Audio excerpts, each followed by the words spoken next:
Hello, world. Welcome to another edition of the Enough Talk video podcast. I am Jesse. I swear there was no Ebola in Senegal while I was there, Grabowski. And I am joined by Paul. This is an extremely nice waiting room, but it could really use a handle on the door. Ashman. Paul, how you doing? Uh, it was a nice clean room. We got the magazines and a television. It's almost like you didn't realize you were like being trapped in this little cell. Yeah, the government is increasingly good at this. We're all rats in a maze, but you never get to see the maze. Right? No, I mean it was a sneak incarceration, and I think it's pretty laudable that they were able to implement it so cavalierly and so straightforwardly. It's not often But it so, was yeah. comfortable, so I can't complain. Gave me some time to brew up some decks. Yeah, being incarcerated is a big deal for many people. Not for Mr. Ashman, but for many people. And it's something that you get to brag Time. about. Like, I went to jail. I'm a cool dude. This is what happened. I got a prison tat. But you couldn't even do that. That's You didn't right. even know you were in jail. Like, they put you in jail, and they gave you an Oprah magazine, and they let you watch The Price is Right, and Yep. everything was fine. Time really changes a man in the joint unless you don't realize you're in the joint, at which point you're just kind of like hanging out. And I'm introverted enough. I was able to figure it out. I honestly, I literally used the time to like think about like some decks that I was in the process of trying to finish off for the event that I was attending. And it was really like what I did. I was just like, maybe I should cut refugees. How much do I think is going to be early blitz? All the early blitz decks seem to be utilizing follower-based strategies, so maybe I should be switching over to Art of Walls or heavily engaged. Like, this was the process I was going through at the time. At that period, I, of course, I just ended played up, of all of course, those running the cards. whole. Yeah, the whole Yeah, package. well, Field of Foolish Pride had just come out, and there was a debate about if 12 was a little heavy in terms of package. And I think it was. I think I ended up with just the nine. I think it was Fields heavily engaged, or no, I think maybe I cut heavily engaged because the allegiances. There was some hemming and hawing about A, how much was blitz happening, and B, how effective those cards were. But I needed some early defense because I was running the dragon deck, so Whoa, this not is the faction, the elemental dragons. really cool deck. This is, of course, mid Lotus. This is pre Test of Enlightenment Oh, it was Lotus. early Lotus. It was before. Yeah, it was before. It was like the very first couple of Lotus things. It was before Katamari Damacy sort of came out and like exposed it for the nonsense that the format was. It was post. It's post errata to the Rasoku staff, so Enlightenment had been shot down, which is the deck we had been riding for a while. What about so the Test of So it the was a Kami weird hadn't even little. come out yet? Yeah.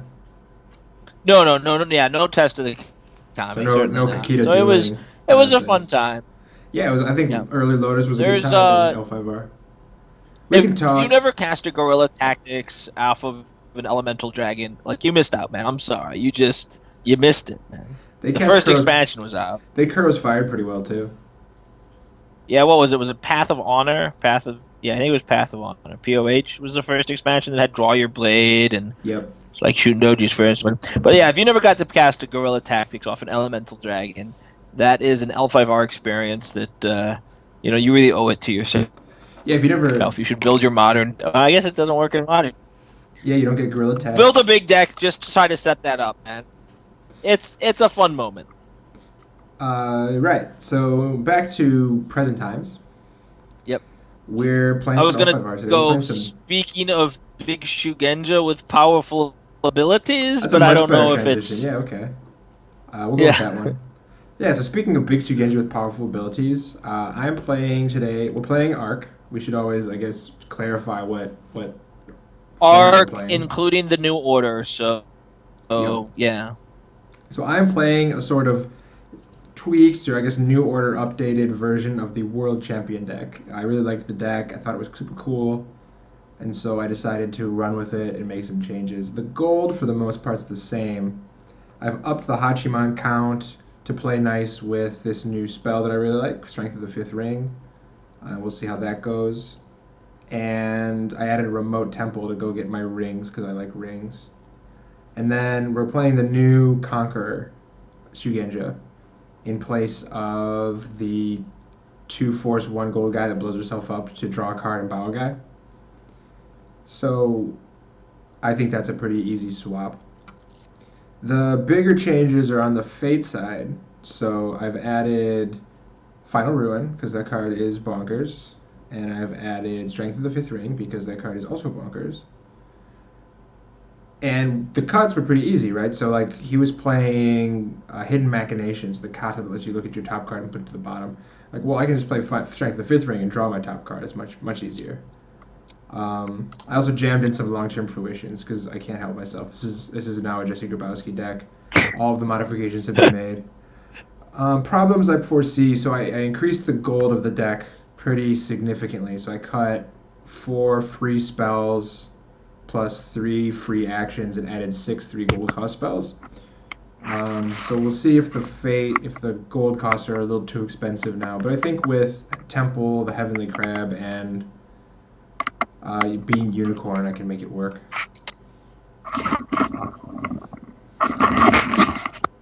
So yeah, Okay, so Death Priests, I think I'm gonna call this deck. I don't think we can keep calling all unicorn decks with Shugenja. You're playing the Sensei, I see. You just like the fear effect? yeah. So we're playing a Korra's released, and so with the Sensei, it's gonna give us a printed bed. It just turns it into like a ranged 4 or whatever. Uh, Man, Onboard I battle wish actions. I had some courage cards. Yeah, onboard battle actions are where it's at in Ivory Edition. You want to be able to have as many answers as you can in your fate hand, and then play to the board a fair amount. And Unicorn does a good job of that. You know, Kalsunk makes a little fear effect. Alani plays nice with my box, and my uniques all do really good stuff. Hatamoto for Province Sleeves. Like, yeah, this deck's got some juju. It can go in a lot of Okay. different ways. Yeah, I think that one of the things that I liked about when I've played Unicorn Shugenja is that it has a strategic flexibility. It can be aggressive attack provinces. It can build up and try to overpower you with its spells, especially now that you get the final ruin. Are you playing any Jade Ascensions? You are not. I'm not, mostly because I didn't want to be a one trick pony. So I thought to myself, like, how many Jade Ascension decks can I play on No, I video? think that's the right. I think that's the right calculation. Well, I mean, Right. it's Well, no, so I think it's not I as think there's tempo a real bonkers. sort of value to diversification. Yeah. Yeah. There's it's not as tempo bonkers here, right? Because you get to straighten. Well, for a number of reasons. First off, the home effect isn't relevant in this. The second is that you can straighten your spell, but then you don't get to cast your spell immediately. So honestly, if I was gonna make a change to do something like that, I would cut like Tested Blade for Way of the Phoenix actually before I played uh, Jade Ascension in this particular deck. Just because like this isn't a deck that wants to build to a point where I'm going to cast a million Final Ruins. Like if I can double Final Ruin in battle, like that should be good enough. That's fair. Okay, on my end, I am playing the Fruitful Port of the Mantis. I've gone to Mantis a decent amount in Ivory. You know, I like the Stronghold draw card effect, and the gold's very nice. This is a corrupt deck, so this is a deck that has a number of cards from the New Order that I was really excited about. The first is Capo, who is one of my favorite personalities to have been seen in a while. I think it's a really fun card. I think it's a really exciting card, and I really wanted to play him. And then he's a scout, so he fits pretty painlessly into a scout shell. He has an honor loss, so I was already forced down this corrupt path, so I put in Lane of Immorality to work with JPI. Mantis decks have the ability to play things like House of Disgraced plus Slave Bits plus Jade Mine. We've seen that gold structure a couple of times. I really like Lane of Immorality because of it's a sort of slower, easier honor hit, and it's still good production. If I get JPI into Lane, that's 5 plus a 2 gold cost holding. That's 7 gold worth of production. It's not quite the Yahtzee 9 that you can get with Pitts, House, and Kabune Port, but I think it'll be good enough because my personality base is very low to the ground. You know, all these scouts we've seen before, Kari, Gombai, Shatsu, Susada, but now I get to, instead of just playing Miyukin and copying stuff, I just get to jam in Bryn, I get to jam in this Yakua here, and then with Shika Sensei, with my personality base being literally all scouts across the board, I'm playing a sort of spider stronghold stapled on top of the mantis stronghold, and I think that's a really powerful starting position. Now, this isn't a blitz deck in the way that a lot of scout decks are, but the format can be very fast. And one of the things I really like about this deck is that it can go just gold on one and then two or three personalities on turn two. So that if they come at me with one of these like guy on one draws, or maybe they go gold on one, I go gold on one, they go guy on two, I can just be like, here's a bunch of guys on two, and sort of disrupt your game plan that way. It really gives me a chance to play to the math. But I'm not cheating on my holdings. I'm running something like 18 gold or 16 gold producing, so 12, 13, 15, 16. So 16 gold producing. So maybe a little light, but with the sense and the famous, I'm able to move through my essay pretty good.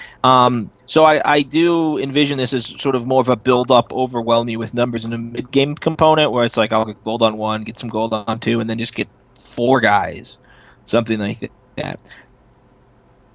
So I'm pretty happy with where the dynasty deck is looking right now. Now you pay for your cheap guys in that they don't do a ton except Keppo, who I love, and then the Obsidian Blade guy, and Hakari, he's just sort of a reservation. The Fate deck is a very gamer specific term. It's applied a lot in my as a regional colloquialism. So I'm sorry if you've never heard it. The Fate deck is a hot mess. That's how I will choose to describe it. You will notice there are a whole heap of two offs. Two Brazen Disregard movement, victory through defense, just a good card. Incapacitated to send home. I also have the Unstoppable send home, two copies in here. And then I've got a terrain pet false root because of all the scouts. And then here's steel and some early strikes, a couple of terrains with open ground, which is like a back to the like because I'm playing three of the scouting of this which is the last card that really brought this deck together. I really wanted to try out Sheikah Sensei. I'm excited. I wrote an article with a Scorpion Sheikah Sensei deck with Ninja because I like Ninja a lot. I think this deck's a little bit more aggressive and probably a different way to utilize the Sensei, but I like Sheikah Sensei, and I loved Keppo, and I thought Scouting him in the Snow may be the best overall Fate card in the new order. So I wanted to play them all in the deck, and this was very easy to do that. Got Conscripts, got Skeletal, these are just good, cheap, force efficient followers, and then just some powerful, overwhelming offenses. Just I start at 1 now with the Sensei, so I'm losing 1 honor to put up -5 force. I think that's a really great rate. And then I got a couple of tricky things. Blind Honor won't do much. Crystal Tears might. Got the rings. No long-term fruition here because I'm not that kind of deck. I need my Fate hand to have value for me pretty straightforwardly in the first early turns. If I need to draw cards, I'll just pay 3 gold to my box. And I got some stuff for the consequences. It's just sort of generic attachment stuff. I don't actually know how Keppo and Suffer interact with invested spells, specifically guidance. I think that increases their gold cost, right? We're pretty sure on that. Yeah, Did so anyone ever? I mean, the new rulings on invest is that once you pay an invest cost, there's a permanent gold increase. okay, so that's cool. So I don't know if these cards will do a lot for me, but they might do something. So this is one of those sort of low to the ground military decks. It's got a good session. The value of having a lot of two offs is first, it'll let me test out different sorts of cards and strategies as a playtest experience, but also it gives a sort of wider variety of things I can do and ways I can interact in battle. And that can keep my opponent off guard. And, I am going to be coming at him with some force. So I'm feeling pretty good about the deck. Now you mentioned that this is a deck that wants to play a little more to the mid game, but it runs a lot of cheap guys. Does it have turn guy on 1 plus gold kind of draws where you try to go for a province on Yeah, turn? I don't. So I don't have a lot of those good draws. There's certainly an avenue to build that deck. There's contentious terrain type decks where you play 3 scouting them into throw, 3 contentious terrain, a couple of different more attachments, and you go guy on 1 with gold, and then attach some stuff, attack, take province. I think that there are a number of aggressive strategies that can do that, and I think there's some that work even out of Mantis. But when you're going second all the time, I think it's very dangerous to commit to guy and gold on 1. Sure. I think that any number of decks are going to be able to just overpower you or give up 1 province and then respond with something of equal power, or hit you with it's not a strategy that I have personally been able to leverage with a lot of success outside of, say, Unicorn. I've done it with I've done it with some Phoenix, I've done it with some Lion, and I'm working on some stuff for Strict out of Dragon. But I don't love the Mantis super low cost blitz kind of decks. I know people are working on them, and I've seen some. They tend to just they tend to just sort of lose sometimes, and they can never seem to get through something like the Spider Stronghold because they're able to keep producing. And I think they're if Sheikah Sensei becomes a thing throughout the environment, how are they beating another Sheikah Sensei deck? Those blitz decks don't get to properly use Sheikah Sensei either. So I'm aware of the deck. I think there's some value there, but I believe that a more developing sort of version, and not by much really. It's like one more turn or one or two more holdings, but I just think it has more overall staying power and overall All right. strength. We'll see you guys back here when we play the game.